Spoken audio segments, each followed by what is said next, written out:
बिस्मिल्लाहिर्रहमानिर्रहीम। अस्सलाम वालेकुम। आज 22 सितंबर बरोज़ इतवार हम बात करेंगे पाकिस्तान तहरीक इंसाफ के 400 से ज़ायद जो कारकुनान थे जिनको गिरफ़्तार किया गया था, बिल आखिर उनको रिहा करने की और उनकी नज़रबंदी के अहकामात वापस ले लिए गए हैं। बहुत अहम तफसीलात हैं जो मैं आपके साथ शेयर करूँगा और सुप्रीम कोर्ट ऑफ पाकिस्तान से जो बड़ी ख़बरें सामने आई हैं उसकी तफसील भी मैं आपके साथ शेयर करूँगा।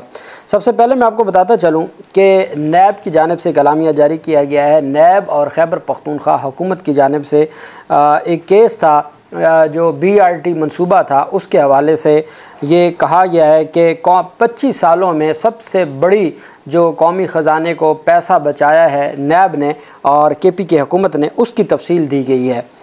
नैब की 25 साल तारीख में एक प्रोजेक्ट में सबसे बड़ी बिलवास्ता रिकवरी, कौमी ख़जाने को 168.5 अरब रुपए की बचत।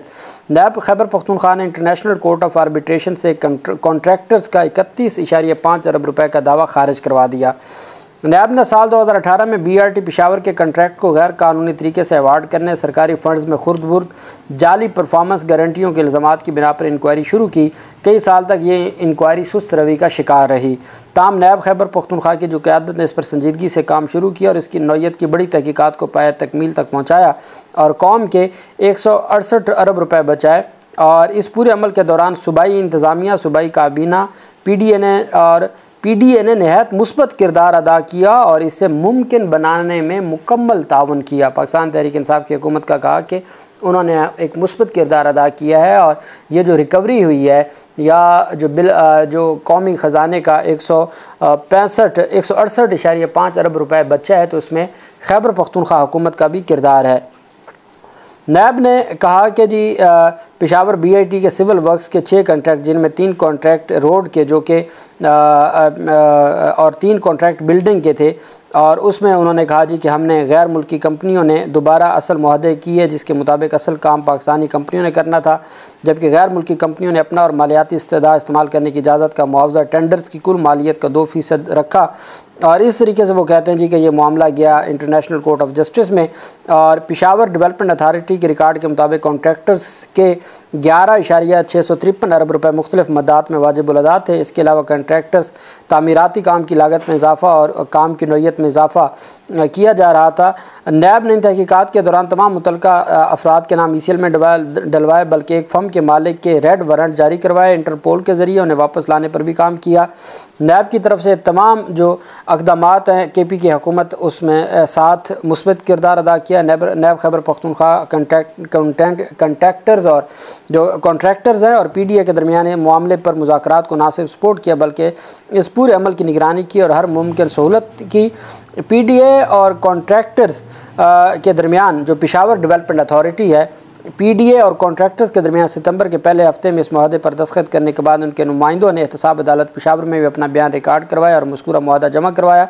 इसके फ़ौरन बाद कॉन्ट्रैक्टर ने इंटरनेशनल कोर्ट ऑफ आर्बिट्रेशन में यह मुआहदा बज़रिया ईमेल भेजकर उसके तहत अपना दावा वापस लेने की इस्तदा की, जिस पर ICA ने मोरखा 16 सितंबर 2024 को कॉन्ट्रैक्टर्स और PDA को बज़रिया ईमेल कन्फर्म किया। 2023 को 16 सितंबर 2024 को कॉन्ट्रैक्टर और PDA को बज़रिया ईमेल कन्फर्म किया कि कॉन्ट्रैक्टर्स का दावा खारिज कर दिया। इस तरह सितंबर के तीसरे हफ्ते में पेशावर हाई कोर्ट में तमाम फ़रीक़ैन ने यह मुआहदा जमा करवाया, जिसकी बुनियाद पर पेशावर हाई कोर्ट ने तमाम मुकदमात बंद कर दिए। अब बेसिकली हुआ क्या कि ये जो कॉन्ट्रैक्टर्स थे और पेशावर डेवलपमेंट अथॉरिटी थी, उनके दरमियान ये इशू जा रहा था। नैब भी तहकीकात कर रहा था। जो कॉन्ट्रैक्टर्स थे चूँकि वो बैनुल-अक़वामी थे, वो इसको बैरून मुल्क ले गए, इंटरनेशनल कोर्ट ऑफ आर्बिट्रेशन में ले गए, ICA में, और वहाँ पर भी मामलात पेंडिंग थे। तो ये PTI की KP हुकूमत ने और उनके अंडर जो पेशावर डेवलपमेंट अथॉरिटी है, उनकी कोशिशों से ये मामलात आपस में, और नैब ने उसमें अपना किरदार अदा किया, नैब के बकौल, और उनके आपस में मुआहदा तय पाया, जिस मुआहदे की वजह से उन्होंने वहाँ अपने केस वापस ले लिए। जैसे आपको याद होगा रेको देख के हवाले से कि पाकिस्तान पर जब इफ्तिखार चौधरी ने वो मुआहदा कैंसिल किया था, तो पाकिस्तान पर एक बहुत बड़ा जुर्माना लग चुका था, जुर्माना आयद हो गया था और वो मामला अभी तक वहाँ पेंडिंग था। इमरान खान ने वो मुआहदा नया किया जो पहले सिर्फ हुकूमत के पास 25% आना था और 75% कंपनी ने लेना था। वो 50-50 पे हुआ मुआहदा, रेकोदिक से जो भी निकलेगा, और साथ वो जो जुर्माना था अरबों डॉलर का वो भी मुआफ़ करवाया था। तो बिल्कुल उसी तर्ज पर BRT पेशावर में जो पेशावर डेवलपमेंट अथॉरिटी और जो गैर मुल्की कंपनियाँ हैं उनके दरमियान ये मुआहदा कामयाब हुआ और नैब ने आज अलामिया जारी किया है और उसमें कहा है जी कि 165 अरब रुपए की कौमी ख़जाने को बचत हुई है, ये नैब की जानिब से कहा गया। दूसरी तरफ सुप्रीम कोर्ट ऑफ पाकिस्तान में एक तो पाकिस्तान तहरीक इंसाफ के सादुल्लाह बलोच के ख़िलाफ़ जो केस है जिसके बारे में मैंने आपको बताया था, NS 97 तांदलियाँ वाला फैसलाबाद से 21 अगस्त को फ़ैसला किया। 2 रुकनी बेंच था, जस्टिस अमीनुद्दीन खान साहब और जस्टिस अफ़गान साहब। उन्होंने जो अली गौहर बलोच मुस्लिम लीग नून के उम्मीदवार थे उनकी दरख्वास्त को खारिज कर दिया इस बुनियाद पर कि आपने कभी भी RO को दरख्वास्त ही नहीं दी थी दोबारा गिनती की। जब आपने RO को दरख्वास्त नहीं दी और आपने डायरेक्ट जाके इलेक्शन कमीशन को दरख्वास्त दी है तो इस वजह से आपकी दरख्वास्त काबिल कबूल नहीं है और PTI के उम्मीदवार की कामयाबी को बरकरार रखा। अब ये मामला कल सुप्रीम कोर्ट ऑफ पाकिस्तान में समाअत होने जा रही है। काजी फैज़ल साहब की सरबराही में 3 रुकनी बेंच है।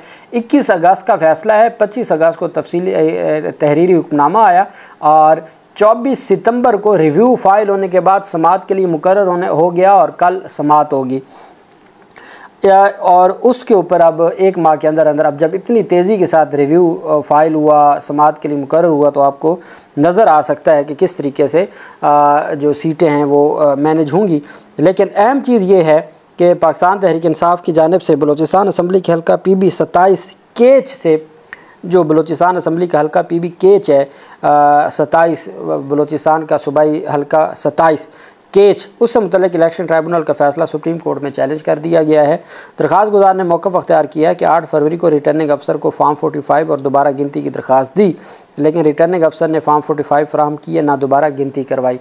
हल्के में बोगस वोट डाले गए, वोटों का फोरेंसिक ऑडिट करवाया जाए, इलेक्शन ट्राइब्यूनल का फ़ैसला कलअदम करार दिया जाए और मुझे रिलीफ दिया जाए, ये दरख्वास्त है। और आप जानते हैं कि अभी हाल ही में मुअज़्ज़ज़ चीफ जस्टिस ऑफ पाकिस्तान की जानिब से ये कहा गया है कि फार्म 45-47 की क्या हैसियत है। जब डब्बे खुल जाते हैं तो बस वोट ही सब कुछ है, वोटों को देखें। डब्बे खुलने के बाद फार्म 45-47 की कोई हैसियत नहीं है। बहरहाल अब देखना ये है कि सुप्रीम कोर्ट ऑफ पाकिस्तान इस मामले पे क्या फ़ैसला देती है। लेकिन एक चीज़ नज़र आ रही है कि सुप्रीम कोर्ट ऑफ पाकिस्तान के हवाले से अभी सहाफ़ी ये बता रहे हैं कि रेड जोन की तरफ जितने रास्ते हैं वो बंद किए जा रहे हैं और कंटेनर्स लगाए जा रहे हैं। ये जो हफ़्ता है ये सुप्रीम कोर्ट की तारीख़ का भी बहुत अहम हफ़्ता है जो कल से शुरू हो रहा है और पाकिस्तान की तारीख़ का भी बहुत अहम हफ़्ता है और इसमें बड़े बड़े आपको सरप्राइज़ मिलेंगे और ऐसी चीज़ें आपको मिलेंगी जिनकी शायद तवक्को नहीं की जा रही और ऐसे तगड़े स्टैंड भी आपको मिलेंगे आइनी और कानूनी तरीके से। तो अब कल का जो हफ़्ता है वो बहुत अहम है। अब ये नहीं समझ आई कि कुछ फ़ैसले आ रहे हैं या कोई बड़े फ़ैसले होने जा रहे हैं, पार्लियामेंट में कुछ होने जा रहा है, क्यों रेड जोन बंद किया जा रहा है, कोई एहतजाज का ख़तरा है क्या, अभी तक ये नहीं समझ आया। लेकिन इतना ज़रूर है कि सीनियर सहाफ़ी और सीनियर रिपोर्टर्स कहते हैं कि सुप्रीम कोर्ट ऑफ पाकिस्तान से कल से जो शुरू होने वाला हफ़्ता है वो बहुत अहम होगा और बड़े बड़े सरप्राइज़ आने वाले हैं सुप्रीम कोर्ट से। वहीं पे पाकिस्तान तहरीक इंसाफ के जो गिरफ़्तार कारकुनान थे और पंजाब भर से रहनुमा और कारकुनान 487 मुतहरिक जो रहनुमा और कारकुनान थे, ज़्यादा की तादाद है लाहौर से। अब मुझे बताएं जिस जमात का जलसा होना है आप उस जलसे से पहले उनके 487 रहनुमा और कारकुनान के नाम डाल दें, आप उनके डिटेंशन ऑर्डर जारी कर दें, नज़रबंदी के अहकामात और कुछ को गिरफ़्तार कर लें, तो फिर आप कहें को 100 से ज़ायद लोगों को गिरफ़्तार किया गया है और फिर आप कहें जी कि ओहो ये तो जलसा कर ही नहीं सके, हमने तो कुछ किया ही नहीं है, हमने तो फ्री हैंड दिया है आपने और ये उनकी अपना डॉक्यूमेंट है, ये पंजाब हुकूमत और पंजाब पुलिस का डॉक्यूमेंट है कि 487 रहनुमाओं की नज़रबंदी के अहकामात और कारकुनान की नज़रबंदी के अहकामात जारी किए गए थे। कारकुनान की नज़रबंदी के अहकामात लाहौर पुलिस की दरख्वास्त पर DC लाहौर ने जारी किए थे और ये तमाम लाहौर के थे। लाहौर के जिस जमात के 487 लोगों के नाम आप नज़रबंदी के अहकामात जारी कर दें और उसमें 100 से ज़्यादा को हिरासत में ले लें जो एक्टिव कारकुनान या रहनुमा हैं, तो फिर कोई बात रह जाती है कि भाई आप कहें कि जी हमने तो कुछ किए ही नहीं है। और उसके बावजूद जिसका लीडर जेल में, जो सरबराह जेल में है, जिनकी क़यादत सेकंड लाइन लीडरशिप क़यादत या रुपोश है या जेलों में है, जिनके आपने 487 रहनुमाओं और कारकुनान को नज़रबंद करने के अहकाम जारी किए हैं और 100 से ज़्यादा को हिरासत में ले लिया है। यासिर गिलानी जो MPA के उम्मीदवार थे और फार्म 45 पर वो जीतने का दावा करते हैं पाकिस्तान तहरीक इंसाफ के, वो अभी तक लापता हैं, उनका नहीं पता। सनम जावेद के वालिद को गिरफ़्तार किया गया, उनको आज रिहा किया है। उनको 4 दिन पहले क्यों कि जी सनम जावेद की जानिब से इचरा में को रैली की गई और इचरा SHO को भी हटा दिया गया कि जी रैली कैसे हो सकती है। तो अब DC की जानिब से 30 दिन की नज़रबंदी के अहकामात 17, 19 और 20 सितंबर को जारी किए गए थे। पुलिस ने जलसे के दौरान 100 से ज़्यादा कारकुनान को हिरासत में लिया, जबकि ज़ेर हिरासत अफराद में से मुतअद्दिद को नज़रबंदी के तहत जेल भिजवाया गया था।